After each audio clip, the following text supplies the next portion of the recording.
Okay, we're at the Train Museum here in Galveston. This is one of the steam engines they have on display.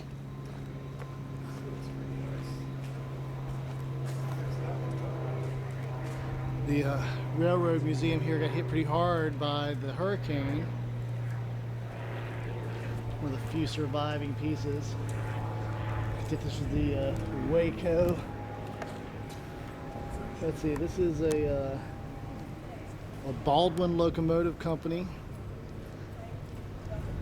Got the 262 wheels. Okay, 262 wheel structure. The two smalls in the front, 6 in the back. 1920. This thing was probably a powerhouse for a long time.